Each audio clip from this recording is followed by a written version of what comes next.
Hello again, dear friends. Hope everyone's been doing well. I haven't made a video in maybe a week or 2 weeks. It's been kind of crazy, to be honest, trying to juggle life, trying to keep up what's going on. The war is getting crazier by the day. America and Israel, they've caused a lot of destruction in Iran. Iran continues to hit back, and they haven't caved in yet, like I think the American and Israeli side thought they would.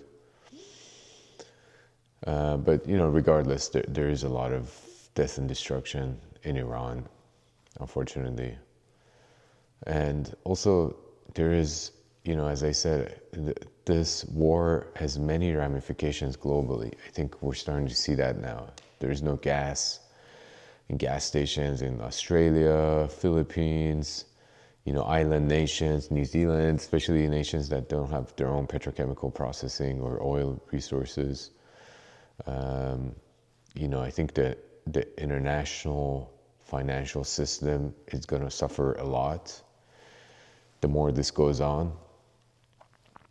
And I think by the time Donald Trump realizes what he's actually done, it's going to be too late. And he's very desperate. He's like a cornered animal right now. And a cornered animal with nuclear weapons is really dangerous. Right? He's not just a regular cornered animal. He's like a demented, psychotic killer, cornered animal with nuclear weapons. And so he's making more and more outlandish claims about what he's going to do to Iran, send them back to Stone Ages, all this stuff. But this weekend with these 2 pilots being shot down in Iran and the rescue operation and stuff, a few interesting things.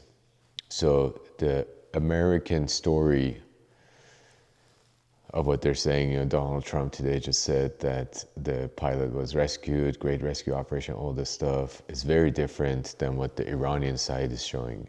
And the Iranian side's actually saying that the pilot was killed in the rescue operation. And they're showing wreckage of the rescue planes and helicopters and things like that.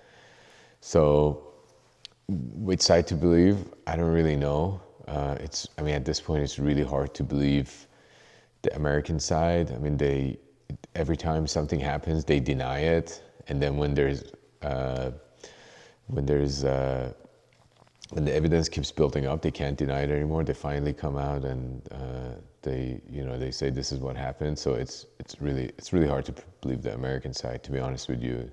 So both are possible. I think each side has their own agenda as to as to promoting their own propaganda. But what this showed me is that if they have to go and do these rescue operations for one pilot because they didn't want to have one prisoner of war, do we really think they're going to put boots on the ground and risk losing 200, 300, 400, 500 and more prisoners of war?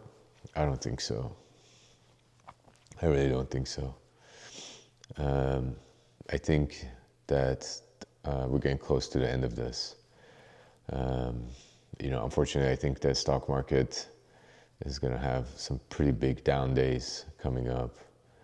And when that happens, Donald Trump is he's going to freak out, and he's going to want out of this as soon as possible. So I think that's kind of what we're looking at over the next couple of weeks. And 2 weeks could be 2 months. I don't know, but I think we're closer to the end than to the beginning. Hopefully, I really hope this comes to an end sooner rather than later, for the sake of everybody involved. And then one more thing that I noticed that I wanted to share with you guys is I'd become so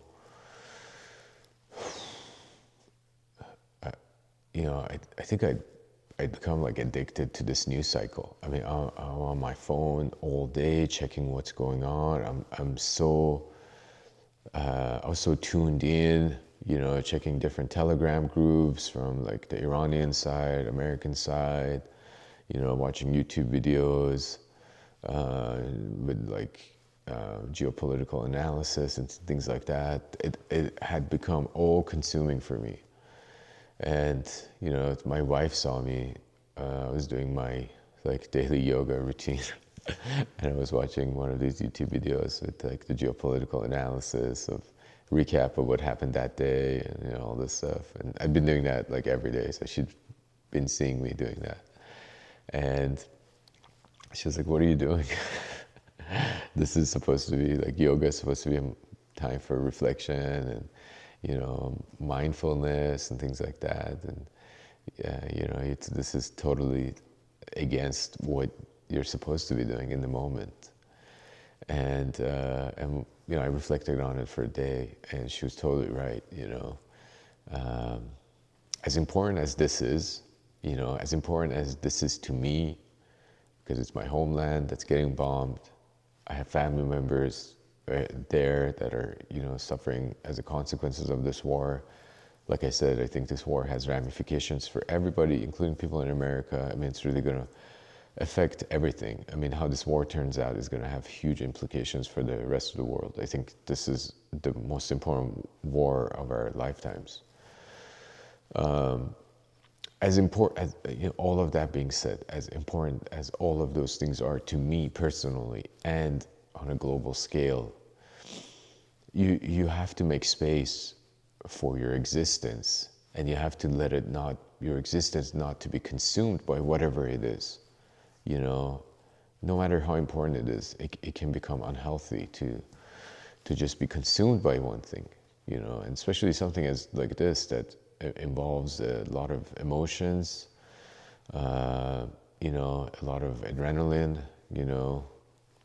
a lot of unhealthy hormones get released when you watch videos of bombings and things like that. So I just realized I need to kind of take a step back and maybe not follow things as closely.